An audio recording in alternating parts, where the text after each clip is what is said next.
Hi Stampers, this is Sarah with Stinkincutecards.com, and I have the first of March's Take 3 cards, and we are going to use the So Hoppy Together stamp set and coordinating hop around framelits. Now, we are going to use these to make a sweet little easel card. It's meant to open and sit on your counter just like that.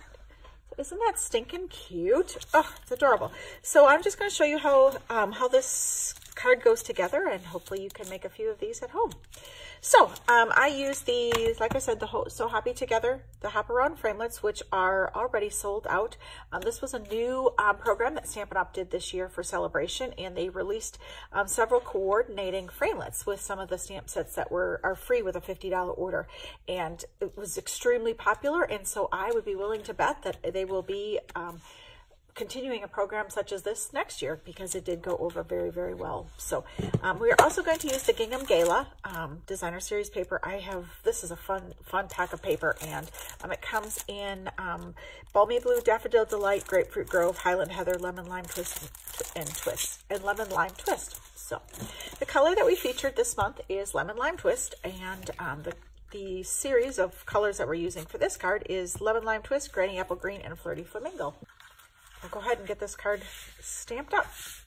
Okay, for the card base, what you're going to do is you have a piece 4 1/4 by 11 inches, and I'm going to score in half at 5 1/2, and then in 1/4 again at 2 3/4. So what you're going to have is an easel that stands just like that. Does that make sense?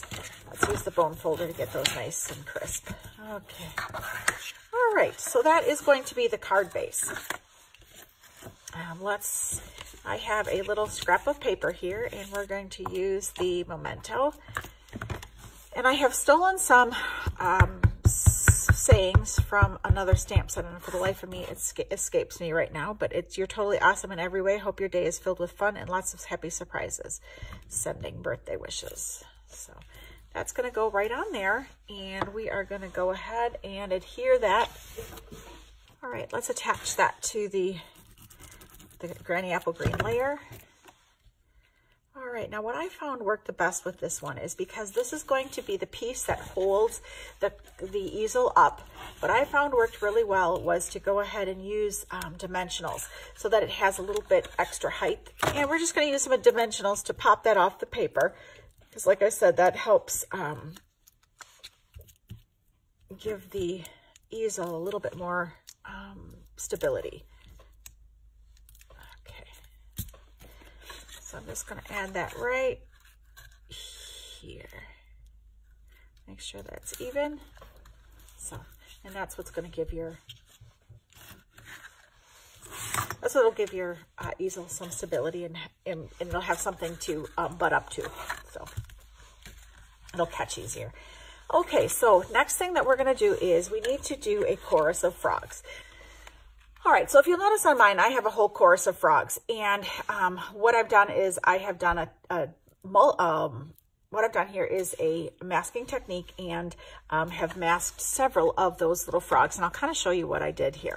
So I'm going to stamp my initial frog right here in the center, and what I did is I went ahead and stamped him on a Post-it note and cut him out with the scissors, and we're going to go ahead and stamp one to the right and to the left.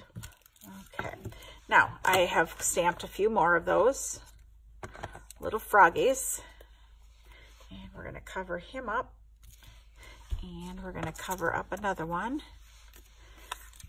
Okay, so now what I'm going to do is I'm going to stamp the second layer. We're going to do some back here. Okay. And we can go ahead. I want to do another one back here.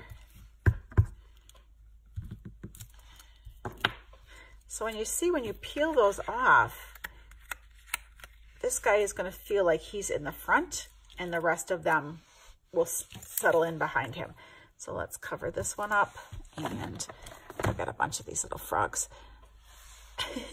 They're a little worse for the wear, but you can tell that they work for quite a few times. Now, I want to get that hand lined up, or we're going to have a foot in the face. Although when you have this many frogs, you're bound to have a few feet in the face. Okay. here, and I want one more behind here.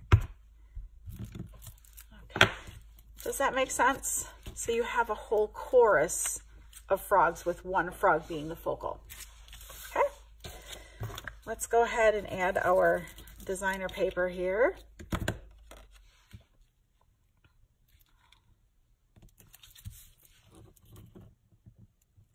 And then we're going to add that to the base.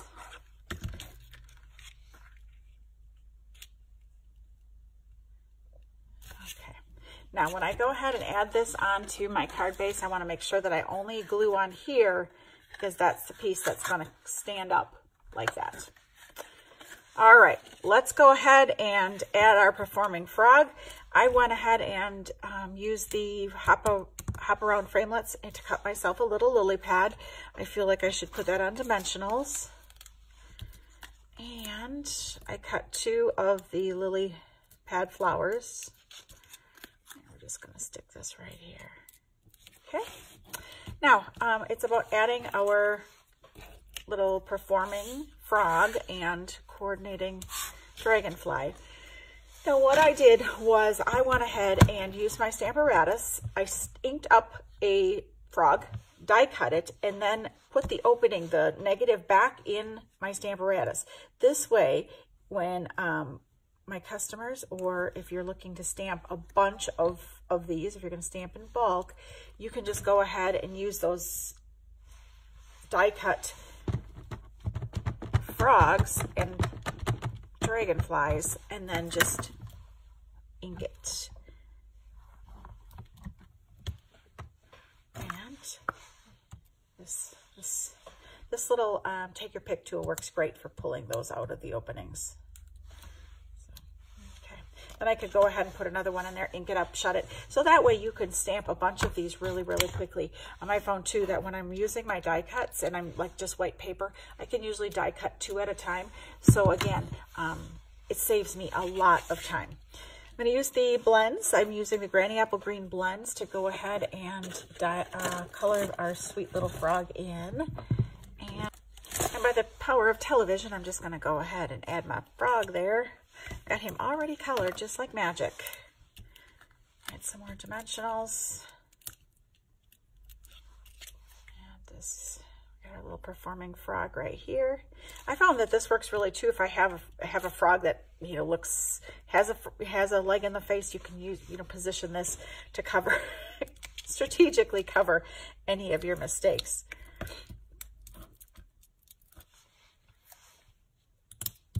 Add my sweet little dragonfly. I've got some of this fun ribbon. I'm going to go ahead and cut that. A little pop of color right here.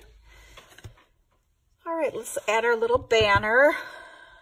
You can do anything. Oh, it's friggin'. I can do anything but stamp straight today. That's better.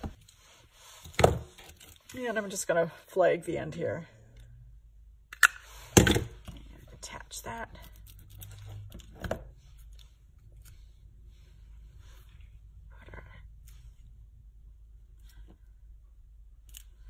Isn't that cute? So stinking cute. We're going to add a couple of our little